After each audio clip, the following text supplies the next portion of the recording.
আমাদের প্রতিমার বিসর্জন আগামী 4 তারিখ দ্বাদশীর দিন, একাদশী রাত অবধি আমাদের এই সমস্ত যা যা আছে পুরোটাই থাকবে মানুষের জন্য খোলা। জনস্রোত যেভাবে নবমী নিশীতেও দেখা যাচ্ছে জনস্রোত বয়ে চলেছে, ডিসি সেন্ট্রালকে বারংবার আসতে হচ্ছে, কি বলবেন? অকারণ ছোটাছুটি করছেন, 4 মাস ধরে তো এত চেষ্টা করলেন, করে তো অঙ্কে মানে খাতায় তো 0 পেলেন, এখন ছোটাছুটি করে যদি মানে নিজেকে ফিট রাখতে চান আলাদা কথা, আর কোনো এক্সট্রা লাভ হবে বলে আমার মনে হয়। ফলে সুব্রজিৎ বুঝতেই পারছো ভিড় কিন্তু সময়ের সঙ্গে বাড়ছে এবং এই লাইট অ্যান্ড সাউন্ড শো এর জন্য কিন্তু মানুষের মধ্যে আকর্ষণও নবমী নিশীতেও অটুট একেবারে। এবং এই সুযোগটা আগামী 2 দিন থাকবে, যেটা এই পুজোর অন্যতম উদ্যোক্তা সজল ঘোষ জানালেন। জনস্রোত বয়ে চলেছে এবং একেবারে মণ্ডপে ঢোকার যে মূল ফটক, সেই মূল ফটকের যদি ছবি আমরা তুলে ধরি তাহলে দেখবে সেখানে শুধুই মানুষের মাথা আর মাথা, একেবারে জনস্রোত বয়ে চলেছে সেই ছবি আমরা দেখতে পাচ্ছি।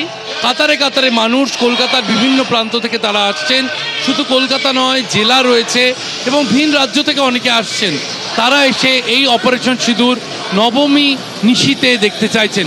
যদিও তোমাকে বলে রাখি যে আজকেই কিন্তু শেষ রাত্রি নয়, আরও 2 দিন মণ্ডপ খোলা থাকছে। 3 তারিখ পর্যন্ত এভাবেই কিন্তু অপারেশন সিঁদুর মণ্ডপে লাইট অ্যান্ড সাউন্ডের শো চলবে। ঘরে বসে নিজের শহরে বসে যদি দুবাইয়ের বুর্জ খলিফা দর্শন করতে হয় তাহলে সকলের অবশ্যই ডেস্টিনেশন হতে হবে সল্টলেকের আইভি ব্লক। এই মুহূর্তে শুরুতেই একবার মণ্ডপটা দেখিয়ে দেবো। ঝাঁ চকচকে মণ্ডপ, একেবারে চারিদিকে আলোর ঝলকানি, রঙিন সাজে জনসমুদ্র মানুষের, এই সব কিছুর মেলবন্ধন হয়েছে এই মুহূর্তে সল্টলেকের আইভি ব্লকের পুজো মণ্ডপে। এই মুহূর্তে একবার আমার ক্যামেরার সহযোগী উজ্জ্বল ঘোষকে দেখাতে বলবো জনসমুদ্রের ছবিটা।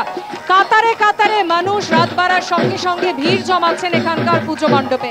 এত মানুষ কিন্তু সকলে অত্যন্ত সুশৃঙ্খলভাবে কিন্তু এগিয়ে চলেছেন মণ্ডপের দিকে। এবং তুমি যে জনসমুদ্রটা দেখতে পাচ্ছ শুভ্রজিৎ, সেটা কিন্তু একটা ছোট অংশের ছবি আমি দেখাচ্ছি।